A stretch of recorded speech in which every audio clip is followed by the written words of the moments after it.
Imagina Oriente Medio en el siglo XVI no como el mapa que conocemos hoy, sino como un campo de batalla de ideas, fe, caballería, pólvora y dinastías. En este mundo, Irán no era simplemente un país, era el imperio safávida, una potencia en ascenso que redefinió la identidad política y religiosa de Persia y se convirtió en uno de los rivales más formidables que jamás enfrentó el imperio otomano. Para hablar de la supremacía de Irán en tiempos otomanos, primero debemos ser precisos. Irán no dominó a los otomanos en un sentido imperial total. El imperio otomano era más grande, más rico y con frecuencia militarmente más fuerte, pero el Irán safávida logró algo igualmente histórico.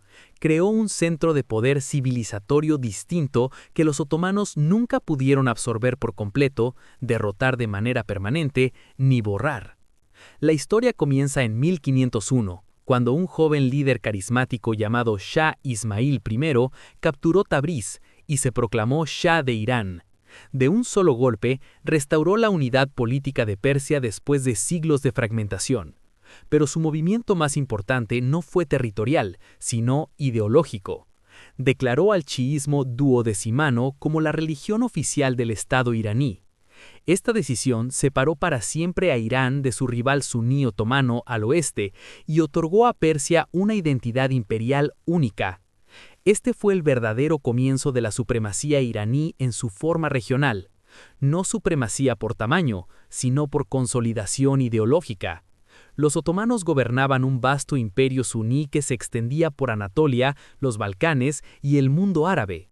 Los safávidas respondieron con un poderoso estado persa chií que convirtió la religión en el pegamento del imperio.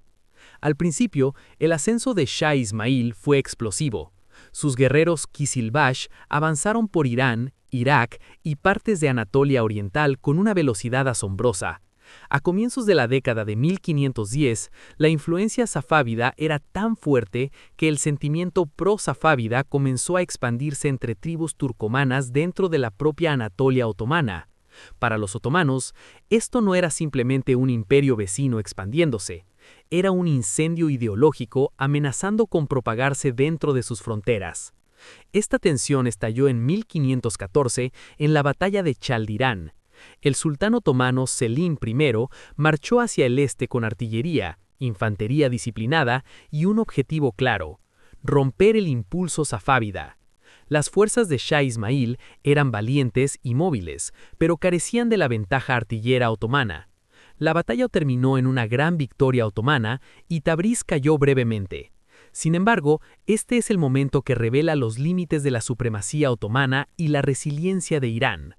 A pesar de la derrota, el Estado safávida sobrevivió, no colapsó, se reorganizó, se adaptó y perduró. Y es precisamente en esa resistencia donde la supremacía iraní se hace más evidente. La mayoría de los imperios se habrían derrumbado tras una derrota de tal magnitud. Los safávidas, en cambio, se transformaron. Bajo Shah Tasbaf y más tarde Shah Abbas I, Irán pasó de depender de fuerzas tribales a una estructura imperial más centralizada. Shah Abbas, en especial, reconstruyó Irán hasta convertirlo en una de las grandes potencias del mundo moderno temprano. Bajo Abbas, Isfahán se convirtió en el símbolo brillante de la supremacía persa, una capital de arquitectura impresionante, comercio y diplomacia. Sus mezquitas, puentes, jardines y bazares proyectaban riqueza y confianza civilizatoria. Mientras los otomanos tenían Estambul, los safávidas tenían Isfahán, una ciudad tan magnífica que llegó a ser conocida como la mitad del mundo. La supremacía iraní en esta época fue tanto cultural como política. El arte persa, la pintura en miniatura, las alfombras, la caligrafía, la poesía y la arquitectura florecieron. La corte safávida se convirtió en un centro de refinada alta cultura persa. Incluso las élites otomanas admiraban y adoptaban tradiciones literarias y artísticas persas. En este sentido, Irán ejerció una especie de supremacía blanda, la supremacía del gusto, la cultura cortesana y el prestigio intelectual. Militarmente, Shah Abbas recuperó territorios perdidos y respondió con fuerza a la presión otomana. A comienzos del siglo XVII, reconquistó Tabriz, el Cáucaso y gran parte de Mesopotamia. Los otomanos, pese a su fortaleza, se encontraron repetidamente atrapados en costosas guerras orientales que solo producían ganancias temporales. Este ir y venir duró más de un siglo, culminando en el Tratado de Sujab de 1639, que estableció una frontera relativamente estable entre ambos imperios, una línea que sorprendentemente se asemeja a las partes de las fronteras modernas entre Turquía e Irak e Irán. Ese tratado en sí mismo es prueba del éxito estratégico iraní.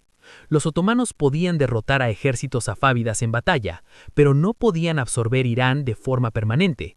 Persia permaneció intacta como un estado-civilización rival, con su propia dinastía, religión, burocracia e identidad.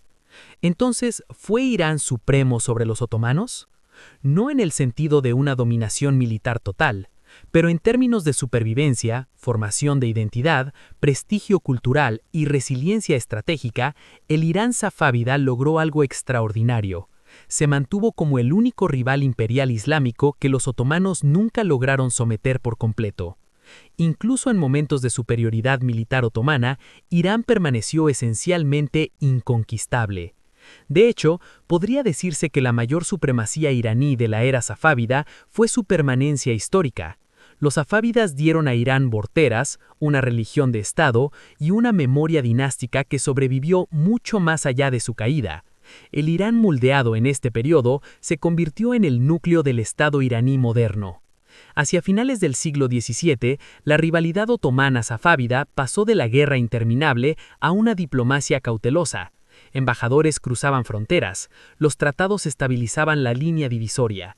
Ambos imperios habían llegado a reconocer que ninguno podía eliminar al otro.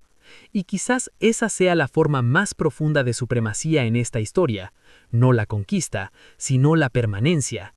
Irán, a través de los safávidas, se transformó de un paisaje fragmentado tras los timúridas en una civilización imperial duradera que obligó a los otomanos a tratarlo como un rival igual durante siglos. No fue una supremacía de tamaño, sino una supremacía de resistencia, cultura y arte de Estado. Mientras los cañones otomanos tronaban más fuerte en Chaldirán, la civilización persa respondió con algo más profundo, una identidad estatal lo suficientemente fuerte como para sobrevivir a cada invasión, cada derrota y cada tratado. Por eso, en la era otomana, la mayor supremacía de Irán no fue sobre la tierra solamente, sino sobre el tiempo mismo.